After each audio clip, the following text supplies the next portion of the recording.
Hi, my name's Scott the Miniature Maniac, and today we're going to talk about an exercise you can do to improve your miniature painting and also, hopefully, improve your relationship with your hobby.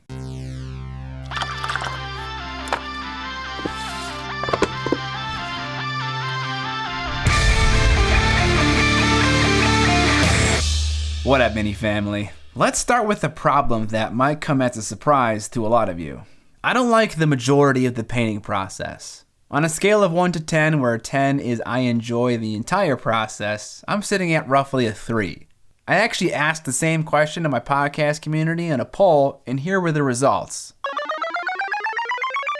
There's something wrong with my approach to painting, either my process or my mentality. I would love to be able to enjoy more of the process of painting, considering it's something that I do pretty often.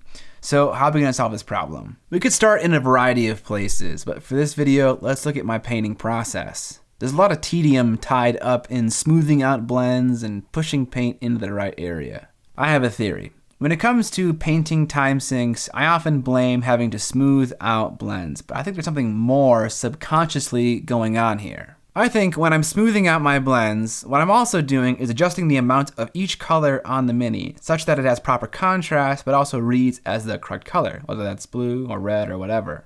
Let's look at a miniature so we can break this down. This is the Duchess, a vampire model that I produced and painted. Buy yours on Miniac.co. If you look at the green dress and posterize the green in Photoshop, we can see where the highlights and shadows went and how much mid-tone highlight and shadow there is. It took several hours to get to this point, lots of pushing and pulling paint to the right spot, and also to make it as smooth as I wanted it to be for the silk fabric effect that I was going for. Had I known that this was the amount of highlight and mid-tone and shadow that was going to be on the final miniature, I could have slapped that on and then fussed with blending instead of doing both at the same time, and hopefully saved more time in the process and also enjoyed it more. That's the theory, at least. Let's see if I'm right.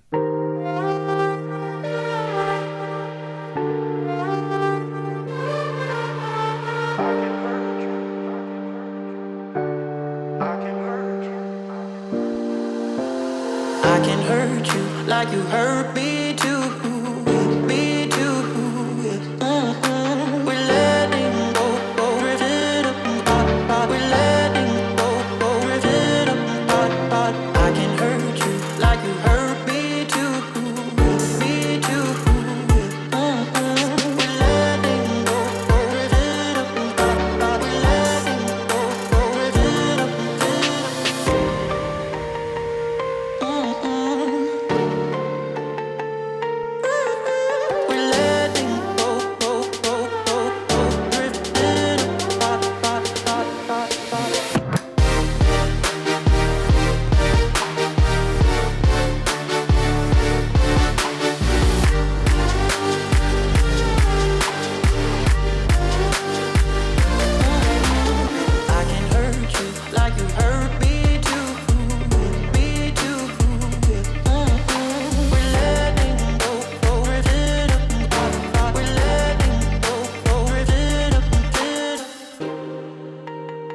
It took me 24 minutes and 47 seconds to get this result on a shoulder pad.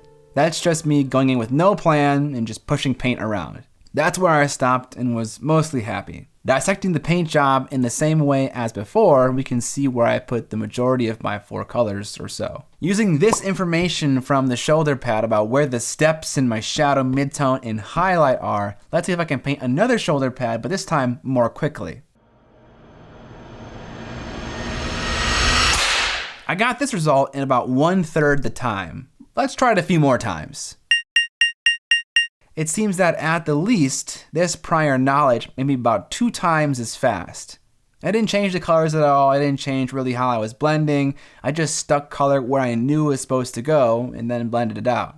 After a few trials, I wasn't really seeing much of a difference, so I decided to swap out the paint. I felt like I was fighting my paint's opacity, so I swapped it out for Chimera, and while the opacity was much better, the intense matte-ness of Chimera made it more difficult to blend with. So I tried a few more times, slightly modifying what I was doing each time. All in all, I had 10 shoulder pad trials. But let's get back to the original goal of this video. I want to enjoy my hobby more by spending less time on the tedious details. Knowing where to put the right color on the miniature made that faster. There is no denying that. But did it make painting shoulder pads more enjoyable? If I'm being honest, no. But is painting shoulder pads for a YouTube test video enjoyable in the first place? Probably not. I suppose time will tell if this is really helping. Expect more videos about the subject of me trying to reclaim my hobby for what it's supposed to be, enjoyable.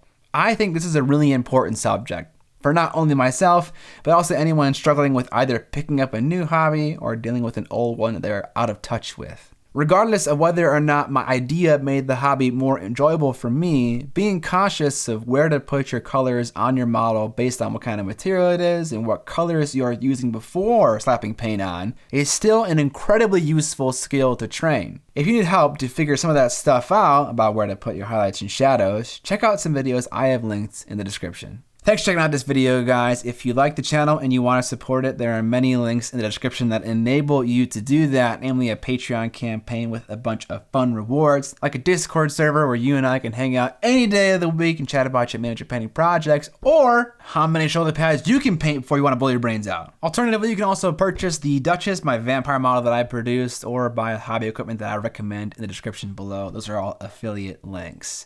Subscribe or die! And most importantly, don't forget to paint more minis!